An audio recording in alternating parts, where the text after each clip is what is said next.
দেখেছো মেয়ের কি কাণ্ড।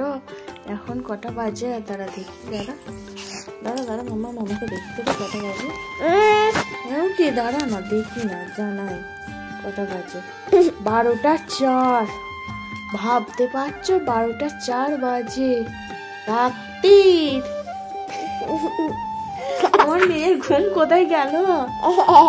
আমাকে ভোরবেলা 4টের সময় ওর বাবাইকে দিয়ে আসতে যেতে হবে, তার আগে তো উঠতে হবে 4টের সময় আবার স্কুটি নিয়ে ফিরতে হবে, বুঝতে পারছো। আমি কতটুকু ঘুমাবো তুই বল। দেখেছো কেমন হাসছে ফাজলামি। কি আগের বারে 4টের সময় উঠে গিয়েছিলাম, ঘুম ভেঙে গিয়েছিল। এখন দেখো মাঝরাতে উঠতি করছে।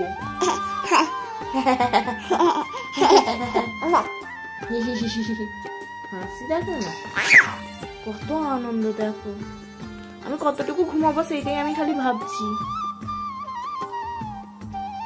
জানি না আমাকে আর ঘুমোতে হবে না, এবার কখন ঘুমাবে তার নেই ঠিক।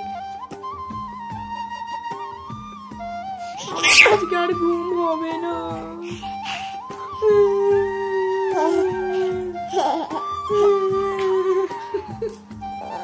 মামা ঘুমিয়ে পড়ো না।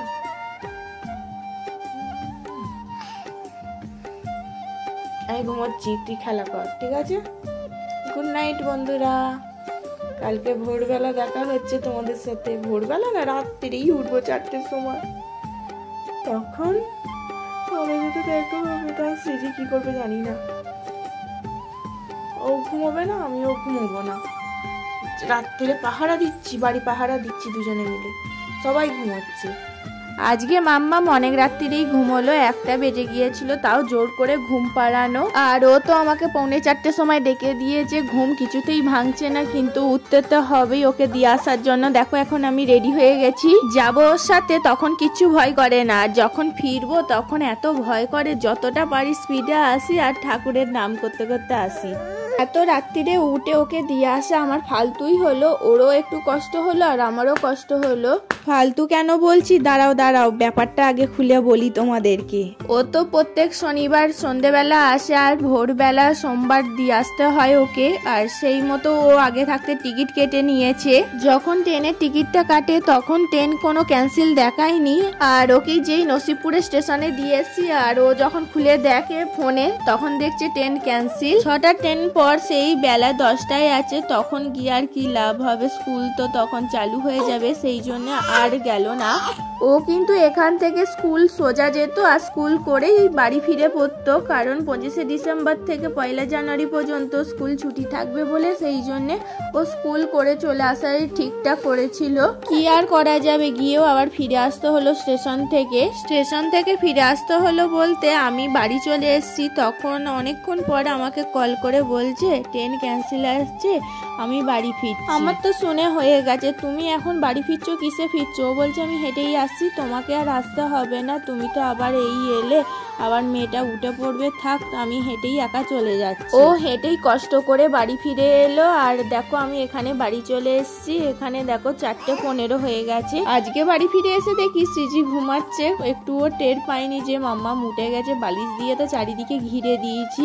আমার শুধু শুধু যাওয়াটাই ফালতু হলো, দিয়ে আসাটা, আর ওরও তো কষ্ট হলো, এত রাত্রিরে গাড়ি করে যাওয়া, আবার ও ফিরছে হেঁটে। আর এদিকে দেখো সিজি ঘুমাচ্ছে, আমি ওর পাশে শুয়ে পড়েছি, এবার ঘুমাই, আবার সকালবেলা উঠতে হবে। এদিকে আমি চলে এসেছি কেক করতে। আর দেখো একটা যেটা বড় ভুল করেছি, ওটিজির মধ্যে আমি ভাবলাম 2টো ট্রের মধ্যে ঢুকিয়ে দিই। একজনকে জিজ্ঞাসা করেছিলাম, ও বলেছিল তুমি 2টো ট্রে ঢুকিয়ে দেবে, দেখবে দুটোই একসাথে কেক হচ্ছে, সেই হিসেবে আমিও বসিয়েছিলাম। আর ওটিজির মধ্যে থেকে তো 2টো হিট থেকে তাপ আসে, উপর থেকেও আসে নিচের থেকেও আসে। আর নিচের কেকটা দেখো উপর থেকে তো হিটটা পাচ্ছে না, সেই জন্য আরো অনেকক্ষণ টাইম নিয়েছে, প্লাস অনেকটাই পরিমাণ দেওয়া হয়ে গেছে বলে উতলে পড়ে গেছে কেক। এই কাপ কেকগুলো অর্ডারের, তো সেই জন্য ভালোভাবে করার চেষ্টা করেছিলাম, আর কাস্টমার আমাকে বারবার বলে দিয়েছিল পরিমাণটা একটু বেশি থাকবে, যেন কাপের উঁচু মতন একটু হাইট মতন থাকে, সেই হিসেবে আমি আরো একটু পরিমাণটা বেশি দিতে গিয়ে এইভাবে আমার কেকটা নষ্ট হলো। এইভাবে কেক এই ফার্স্ট টাইম করলাম, দুটো থাকে কেক দিয়ে, সেইটাই আমার ভুল হয়েছে। দেখো উপরে কাপগুলো কি সুন্দর হয়ে গেছে, আর নিচের থাকের কেকগুলো হয়নি, ওই কেকগুলোই হচ্ছে এখনো। তোমরা তো ভাবছো কেক করাতে করাতে এটা কি জলের বোতলে দেখাচ্ছি, ওইটা হচ্ছে খেজুর গাছের গুড়। এটা হচ্ছে ঝাড়গ্রাম থেকে আমার হাজবেন্ড এনেছে, আর এই গুড়টা এত সুন্দর টেস্ট নয়। আর আমি যে নরেন গুড়ের কেক করেছিলাম, এই গুড় দিয়েই আমি কেক করেছিলাম, সেই জন্য ওটিজির পাশেই রাখা আছে। খুব সুন্দর টেস্টও এসেছিল নরেন গুড়ের কেকটা। দেখো আমার এখানে উতলে যাওয়ার কেকগুলো হয়ে গেছে। তারপর দেখো এখানে আমাদের খাবার পার্সেল এসছে। আমাদের এখানেই একটা মার্বেল টাইলসের এখানে দোকান হয়েছে, ওখানে তো ফাংশনও হচ্ছে রাত্রিরে। আমি তো যাব ভেবেছিলাম, কিরকম ডেকোরেশন করেছে বলছিল, খুব সুন্দর করেছিল, কিন্তু মেয়েটা সর্দি করেছে বলে আবার রাত্রিরে গেলে আবার ঠান্ডা লেগে যায়, সেই ভয়ে আর গেলাম না। আমার হাজবেন্ডকে আর শ্বশুর মশাইকে নেমন্তন্ন করেছিল যাওয়ার জন্য, তো আমার হাজবেন্ড শুধুই গিয়েছিল, সেই জন্য খাবার পার্সেল করে দিয়েছে। দেখো এখানে ফ্রাইড রাইস আর চিলি চিকেন। আমার শ্বশুর মশাই কোনো রিচ খাবার খায় না, তো সেই জন্য ভাগের পরিমাণটা আমার একটু বেশিই পড়ে গেল, সেই জন্যে। আর খাবারটাও খুব সুন্দর হয়েছিল। দেখো আমি কখন ধরে খোলার চেষ্টা করছি, চিলি চিকেনের কৌটোটা কিছুতেই খুলতে পারি না। তো দেখো এই ছিল আজকের ব্লগ, তোমাদের কেমন লাগলো জানিও। নেক্সট ব্লগে খুব তাড়াতাড়ি দেখা হবে। আজকের মতন টাটা, বাই।